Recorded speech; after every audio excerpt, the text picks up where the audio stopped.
94.3 माई FM पर जीना इसी का नाम है में माँ ही आपके लिए लाई है मेमोरी बॉक्स की कहानी का तीसरा भाग।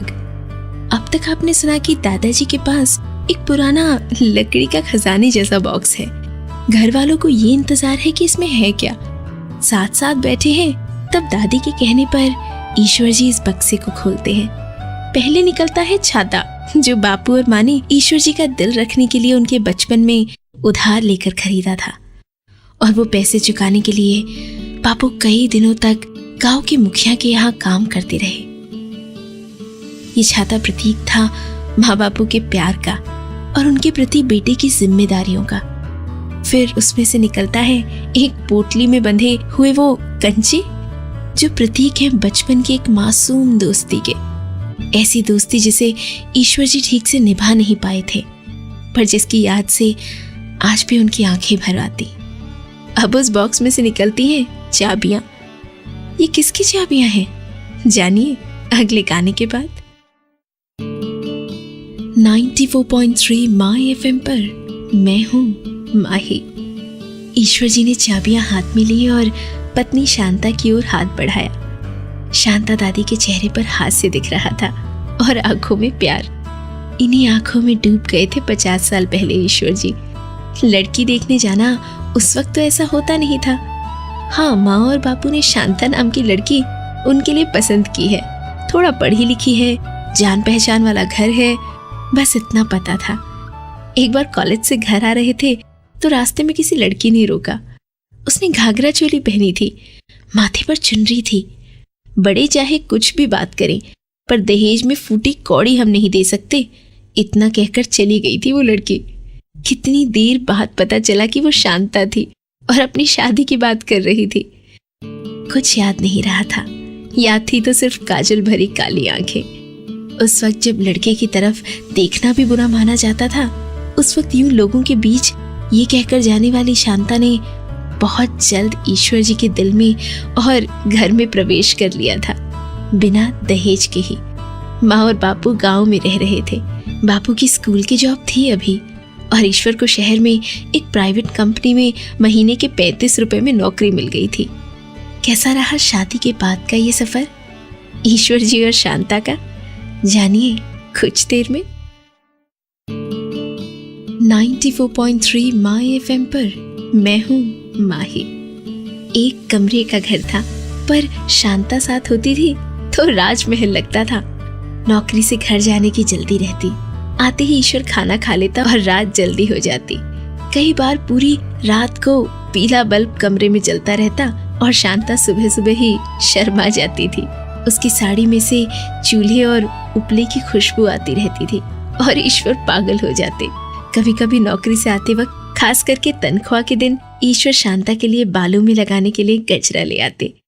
छुट्टी के दिन एक आध बर्फ का गोला या पकौड़े की प्लेट भी उत्सव की तरह बन जाती थी। बरसों बीत गए और संसार बढ़ता गया। माँ बापू की वृद्धावस्था और बीमारियां आती रहीं, और हितेन और प्रथा भी बड़े हो गए। शांता माँ बापू, बच्चों और ईश्वर को संभाल लेती थी। अब ईश्वर थोड़ी देर से घर आने लगे। नौकरी के बाद सेठ के बच्चों को पढ़ाते। जब लौटते थे तो माँ बापू और बच्चे सो गए होते। फिर भी शांता उनके लिए गर्म रोटियां बनाती। जीवन अच्छे से बीत रहा था, और बीत भी जाता अगर बापू का फ्रैक्चर नहीं हुआ होता। माँ की आंखों का ऑपरेशन और गांव के घर का रिपेयरिंग तो सर पे था ही। पगार बढ़ी थी, पर सूर्य किरण में उड़ जाते उसके बूंदों की तरह लगती। ये सब देखकर ही तय किया था कि गांव का घर बेच दे। आगे क्या हुआ, जानिए कुछ देर में। 94.3 माई एफएम पर जीना इसी का नाम है में आप हैं माही के साथ। घर बिका तब ईश्वर जी मायूस हो गए। उनका बचपन वहीं बीता था, और माँ बापू की मेहनत का नतीजा था वो खुद तो अभी भाड़े के घर में रह रहा था। अपना तो बना ही नहीं पाया, पर माँ बापू का बनाया बेच दिया। ये बात उसे खाई जा रही थी। बापू अब लकड़ी लेकर चल फिर सकते थे। घर में माँ बापू जब कोने में बैठकर बात कर रहे होते तो ईश्वर को लगता जरूर वो लोग अपने गांव के घर को याद करते होंगे। टूट जाता था वो, नौकरी, ट्यूशन, छोटा मोटा काम सब करता, पर पैसों की तंगी बढ़ती ही जाती। शांता भी ईश्वर से कह नहीं सकती थी कि महंगाई भी बढ़ गई है और 2-3 साल में तो घर खाली करना पड़ेगा, ऐसा मकान मालिक कहते हैं। ईश्वर देर से आता, थक जाता, फिर भी शांता और बच्चों के चेहरे देखकर उसमें जुनून भर जाता। बच्चे भी जैसे सयाने हो गए थे। उस दिन शांता सास ससुर के लिए खाना बनाने बैठी तो देखा घर में उपवास के लायक कुछ नहीं था। अगर वो खरीदती है तो बच्चों के लिए कुछ नहीं बचता है। शांता की आंखों में आंसू आ गए। क्या किया फिर शांता ने, जानिए कुछ देर में। 94.3 माय एफएम पर जीना इसी का नाम है में आप हैं माही के साथ। घर के मंदिर का दिया अभी जल रहा था। शांता ने मन ही मन उसमें बैठे भगवान को कोसा।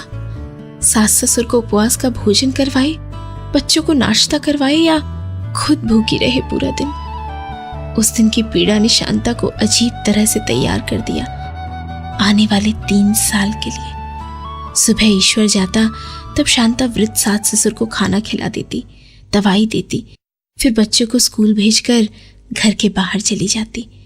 ईश्वर जी के आने के थोड़ी देर पहले आ जाती।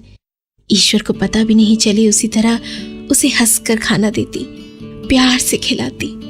3 साल के बाद शहर से दूर बने रहे एक छोटे से घर की चाबी उसने ईश्वर के हाथ में रखी। वो था इतने वक्त घर घर जाकर बनाए गए अचार, पापड़, मिठाई और नाश्ते का नतीजा। तन को तोड़ कर रख देने वाली मेहनत और मायके से मिले 2-4 गहने बेचकर खरीद लिया था वो घर, अपना घर। पर ये चाबियां उस घर की नहीं थी, फिर किस चीज की थी, जानिए अगले गाने के बाद। 94.3 माय एफएम पर मैं हूँ माही। ईश्वर जी के खजाने से निकली ये चाबियां घर की चाबी और उनके प्रसन्न दाम्पत्य की चाबी थी। ईश्वर जी ने इतने सालों में यही समझा था कि प्यार में मेरा और तेरा कुछ नहीं रहता, होता है अपना। ईश्वर जी ने बताया कि इतने सालों में ऐसा नहीं था कि झगड़े नहीं हुए, मतभेद नहीं हुए, पर ये चाबियां याद दिलाती रहीं कि झगड़े थोड़े क्षण के लिए हैं, हमेशा के लिए जो है वो प्रेम है। ईश्वर जी और शांता आज भी उस प्यार के पलों को याद करते हैं। बच्चों ने इतने में से बॉक्स में से एक पेन निकाला। अब ये कैसा पेन है, चल भी नहीं रहा। दादाजी ने झपट कर पेन ले लिया। सस्ता सा खराब ऑरेंज कलर का पेन क्यों रखा था दादाजी ने, ये जानने के लिए मेरे साथ रहिए। कल जीना इसी का नाम है में, जब मैं आपके लिए लेकर आऊंगी मेमोरी बॉक्स कहानी का 4था भाग। तब तक 94.3 माय एफएम पर जियो दिल से।